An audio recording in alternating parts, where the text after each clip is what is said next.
Hello，今日會同大家分享呢一幅好適合夏天畫嘅和諧粉彩。首先，大家可以準備3隻唔同深淺嘅藍色，我哋會由背景嘅顏色開始，先用淺藍色油晒成個背景，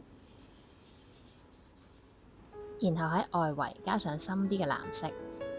跟住用畫圈嘅方式將兩隻藍色混合。之後我哋可以喺4隻角加上最深嘅藍色，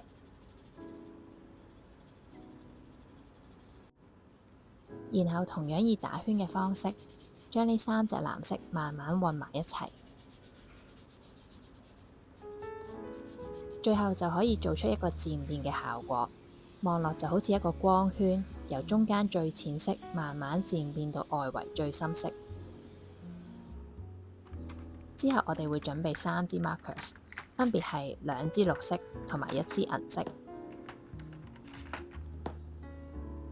我哋會喺幅畫較右嘅位置畫上暴風網嘅外框，首先畫一個橢圓形，之後畫少少繩索，跟住就畫一條直線，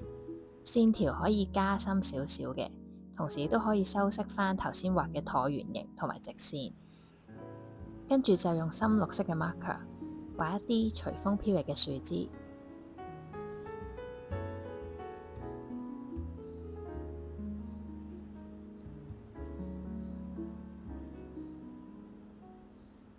再喺每一條樹枝上面畫一啲細小嘅樹枝。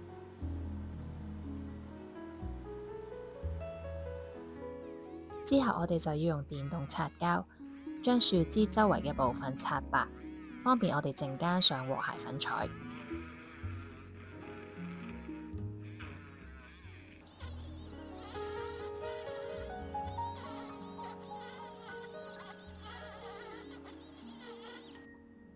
然後我哋會準備4隻唔同深淺嘅綠色，用棉花棒將呢啲綠色點喺樹枝上面，做成唔同層次嘅樹葉。點嘅時候呢，可以稍加啲壓力，令到個效果更加顯色。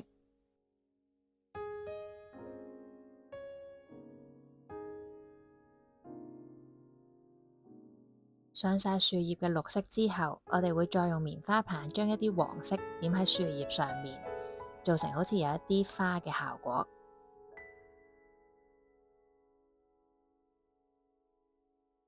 跟住我哋會用淺色啲嘅 marker 畫一啲細小嘅樹葉喺樹枝上面。樹葉嘅分佈、形狀同埋大小，大家都可以隨住自己嘅喜歡咁樣畫。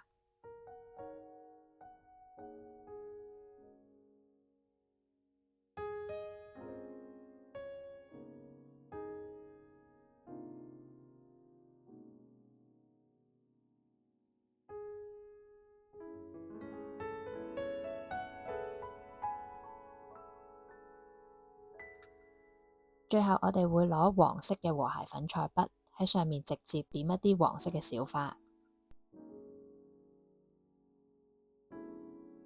跟住就係畫肥皂泡嘅形板。首先我哋會度一度暴風網外框嘅高度，度好咗之後，我哋會留大概1cm 嘅距離，然後畫一條直線，然後我哋就會喺形板上面 mark 低樹枝嘅長度，咁樣我哋就可以預計成個肥皂泡大概可以有幾長啦。然後用鉛筆畫一個大嘅橢圓形，跟住用戒刀將佢解出嚟。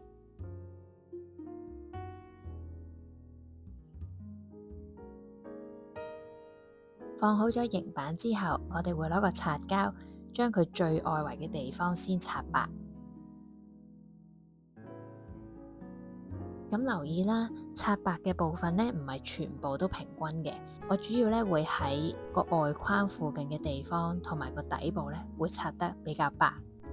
然後再用軟擦膠將入面嘅藍色擦返開，咁樣望落去呢，成個立體效果呢先會自然嘅。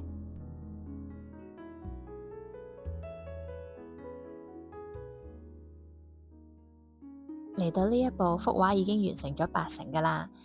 跟住我哋就可以用黑色嘅 marker 喺外框嘅周圍加啲陰影，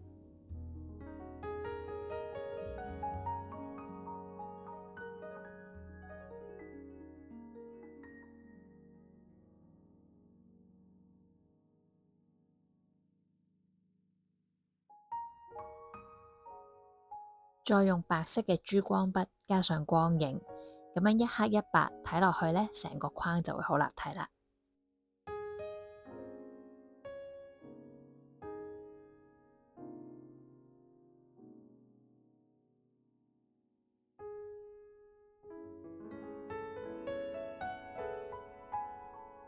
然後又可以用白色嘅珠光筆喺附近加啲圓點同埋十字星做裝飾。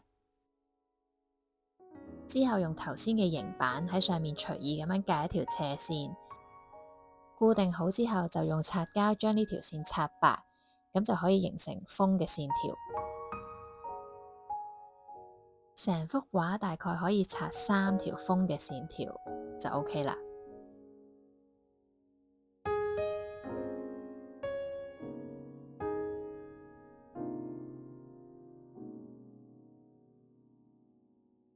嚟到最後，我哋可以用消字板擦多少少嘅波波喺旁邊做裝飾。咁擦嘅時候呢，可以唔使成個波波都擦晒白色嘅，有啲波波可以淨係擦左右兩邊，望落去呢個立體感會更加大。將4邊嘅膠紙都撕走之後，呢幅畫就大功告成啦。